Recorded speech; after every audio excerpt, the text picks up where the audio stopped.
नमस्कार दोस्तों, स्वागत है आप सभी का आपके अपने यूट्यूब चैनल पे। तो चैनल पे नए सब्सक्राइब कर लें, बेल आइकन को प्रेस कर दें ताकि वीडियो की नोटिफिकेशन आप तक पहुंचती रहे। बात करेंगे सूला वाइनयार्ड्स की। 8% की गिरावट देखने को मिल रही है इसमें। तो क्या खबर है? सबसे पहली चीज़ देखिए, वॉल्यूम्स पे नज़र डालिए। जब भी बड़ी गिरावट होती है तो यहाँ पे वॉल्यूम्स नीचे अगर देखेंगे तो बहुत अनयूजुअल वॉल्यूम है। तो ये बेसिकली ब्लॉक डील होते हैं यहाँ पे, बड़े चंक्स में यहाँ पे ब्लॉक डील होते हैं। और अगर हम बात करें आज के वॉल्यूम की तो 2 करोड़, लगभग 2 करोड़ 32 लाख यहाँ पे शेयर ट्रेड हुए हैं, जो कि मैसिव वॉल्यूम है। अगर आप देखें तो इसके पहले इतना वॉल्यूम देखने को नहीं मिला था। तो सिंपल है, ब्लॉक डील हुई है कंपनी में और मैं अभी डिटेल एनालिसिस करूँगा कि किसने बेचा है। और अभी ख़रीदने वाले की तो यहाँ पे न्यूज़ नहीं आई है, बेचने वाले का भी अभी क्लैरिफिकेशन नहीं है। मतलब न्यूज़ तो थी कि ये प्राइवेट इक्विटी है फर्म, ये बेचने वाली है, लेकिन जितना उनको बेचना था उससे ज़्यादा बेचा गया है, यानी कोई और भी इसमें शामिल हुआ है बेचने में। तो चार्ट पे अगर हम तो यहाँ पे सपोर्ट रेजिस्टेंस देख लेते हैं। देखिए लिस्टिंग यहाँ पे हुई थी और क्या शानदार रनअप रहा है यहाँ पे। देख सकते हैं कि स्लो एंड स्टडी ये बना है यहाँ पे। इसको हम लोग कहते हैं ट्रेंड लाइन बना के ऊपर चला है। फिर यहाँ पे डब्बे में कैद हो गया, इसको हम कहते हैं डायवर्स बॉक्स। तो ये हो गया आपका डायवर्स बॉक्स। और जैसे ही ब्रेकआउट इधर मिला, फिर देखिए ज़बरदस्त रनअप। नंबर्स अभी आए थे कुछ दिन पहले, बहुत शानदार नंबर थे। और अब यहाँ पे गिरावट का दौर चालू है। और ये जो येलो लाइन है ये एवरेज है 60 दिनों का, अब यहाँ पे इसके अराउंड ही आ चुका है। तो सपोर्ट की बात करें तो देखिए, अगर कोई नया इन्वेस्टर है इसमें बाइंग करने के लिए सोच रहा, तो 500 या 490 एग्जैक्ट बोलूँ तो 490 उसके लिए काफ़ी एक्साइटिंग पॉइंट है। क्यों है? क्योंकि ये देखिए यहाँ पे ये 490 का लाइन बनाया मैंने, और ये ऐसा जोन है जहाँ पे इसको मल्टीपल रेजिस्टेंस मिला है। यहाँ पे देखिए निकला, लेकिन फिर से इसके नीचे आ गया। तो फिर जब इसके नीचे गया तो फिर यहाँ पे रेजिस्टेंस फिर से मिलने लगा। ये चीज़ है यहाँ पे, और यहाँ पे फाइनली ब्रेकआउट हुआ इधर। तो बहुत ही स्ट्रॉन्ग सपोर्ट है 490 का। मुझे नहीं लग रहा अभी ब्रेक होगा ये 490 अभी, लेकिन प्राइस तो काफ़ी दूर है, 80 पॉइंट दूर है। तो ये मैं उनके लिए बता रहा हूँ जो इंटरेस्टेड है इन्वेस्टमेंट के लिए इस कंपनी में। तो इस भाव को यहाँ पे अपने दिमाग में बैठा सकते हैं कि 490 आएगा तो पैनिक नहीं करना, हमें बाई करना है। और उसके नीचे फिर आता है तो अपडेट करता हूँ, हालांकि मुश्किल है 490 भी आना। और अगर हम बात करें इमीडिएट सपोर्ट की, तो यहाँ पे आप कह सकते हो कि मिनिमम 550 555 पे है। और हालांकि ये बहुत स्ट्रॉन्ग सपोर्ट नहीं है, क्योंकि ये देख सकते हैं यही लो है और इधर इसका हाई है, तो यही है। बाकी 500 490 तो मेरे रडार पे रहेगा। तो ये है सूला वाइनयार्ड्स का चार्ट। एक बार इसको मैं दिखाता हूँ आपको कि इसमें एनालिस्ट लोग क्या कह रहे हैं यहाँ पे। अगर हम इसमें देखें फोरकास्ट, तो अभी जो करंट प्राइस से भी मोमेंटम देखने को मिला वो 20% तक देखने को मिल सकता है। और जो 682 का एवरेज प्राइस है ये, अभी देखिएगा कोई कहेगा कि देखिए कोई किसी का टारगेट इसमें 826 है और किसी का टारगेट यहाँ पे 580 है। तो फाइनली जो बीच में आ रहा है ना 682 का, ये निकल के एवरेज आ रहा है। तो ये चीज़ यहाँ पे आप देख सकते हैं। और अगर बात करूँ कि कितने लोग कवर करते हैं, तो 3 लोग कवर करते हैं इसको। और 3 लोग हालांकि स्ट्रॉन्ग बाई देते हैं, 1 लोग बाई देते हैं। तो ओवरऑल बाई पोर्शन में ही है। और कंपनी देखिए बहुत ज़बरदस्त है। अगर आप इसको ट्रैक करते हैं तो कंपनी अच्छा कर भी रही है, मार्केट शेयर कंपनी का काफ़ी तगड़ा है। और ये सेगमेंट ऐसा है जो कि आगे चल के यहाँ पे काफ़ी अच्छा ग्रोथ दिखाएगा। ईपीएस का एस्टिमेट आपको बता दूं कि यहाँ पे अगर आप देखें 2025 का ईपीएस जो है 16 रुपये निकल के आ रहा है। तो 16 रुपये ईपीएस आ रहा है यहाँ पे। और अभी देखिए करंट वैल्यूएशन इसका 50 का है। तो 50 का अगर आप ना भी माने, 40 मान लीजिए 2000 यहाँ पे 25 में, 2025 में अगर 40 मानते हैं तो यहाँ पे 640 का टारगेट ये निकल के आ रहा है। हालांकि ये 40 पे मैं बता रहा हूँ और ये एस्टिमेट है, ये बीट भी कर सकती है कंपनी। ये कहीं 18 आ जाए 20 आ जाए, कहने को कुछ भी हो सकता है। एक ग्रोइंग सेक्टर है, कंपनी भी अच्छा परफॉर्म करती है, तो ये भी हो सकता है। और 50 पे वैल्यूशन देंगे तो 800 का भाव आ जाएगा 2025 में, क्योंकि करंट 50 का ही वैल्यूशन है। तो ये तो मैंने एस्टिमेट से बताया कि आगे 1 साल में 2 साल में क्या हो सकता है।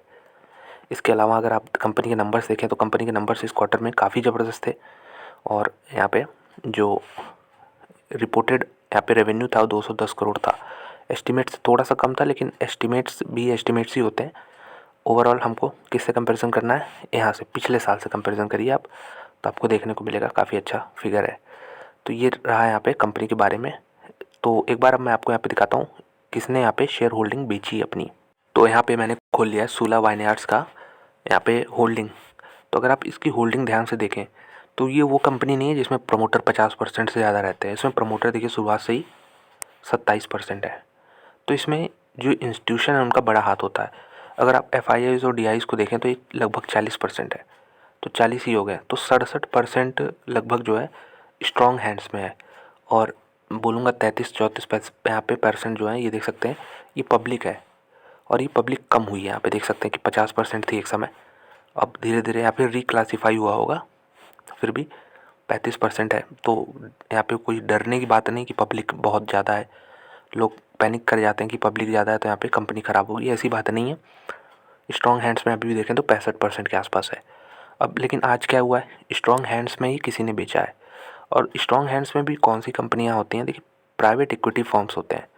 तो ये कंपनियाँ क्या करती हैं, ये इन्वेस्टमेंट करती हैं किसी कंपनी में बहुत पहले, उसका जब उनको रिटर्न मिलना चालू होता है तो वो फिर एग्ज़िट कर लेती हैं। उनका कोई मोह नहीं होता कि वो बैठे रहेंगे कंपनी से लगा हो गया, नहीं, उनको प्रॉफिट से मतलब है।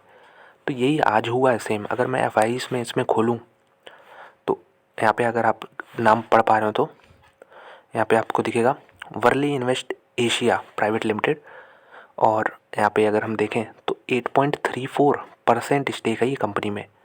इन्होंने ये न्यूज़ दी थी कि हम एग्ज़िट मारेंगे ब्लॉक डील में, लेकिन देखिए ये डील तो अगर आप देखना चाहें तो 8.34% होना चाहिए था, लेकिन लगभग लगभग इससे कहीं 2-3% ज़्यादा स्टेक और किसी ने बेचा है। ये तो इन्होंने बेचा ही है आज, लेकिन और भी कोई इसमें बहती गंगा में हाथ धोया आपने, मतलब उसने मौके का फ़ायदा उठा के बेचा है। तो इसलिए शेयर जो है हालांकि ब्लॉक डील में न्यूज़ पता चल जाती है पहले से ही ब्लॉक डील होने वाली है, और ये मालूम था कि ये बेचेंगे, लेकिन और भी कोई बेचा, इसलिए आपको यहाँ पे 7-8% की गिरावट देखने को मिल रही है। नहीं तो मेरे ख्याल से 5% मैक्सिमम था यहाँ पे गिरावट।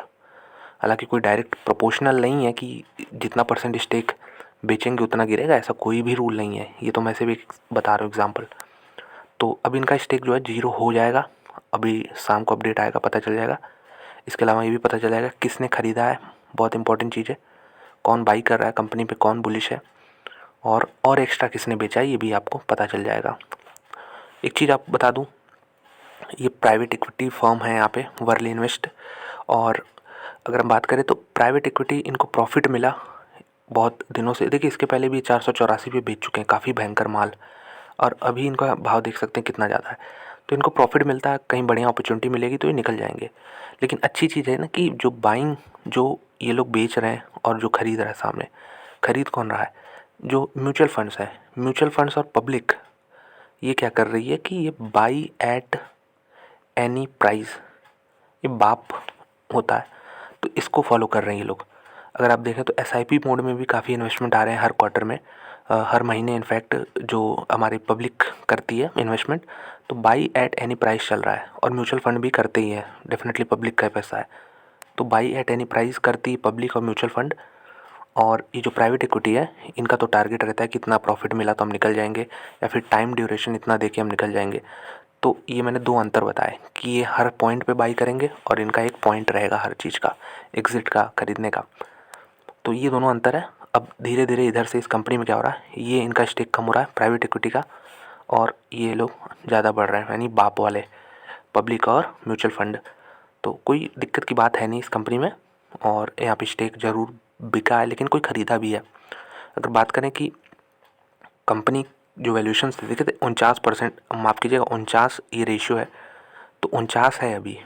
आज के पहले ये गिरावट के पहले 50 के ऊपर था डेफिनेटली।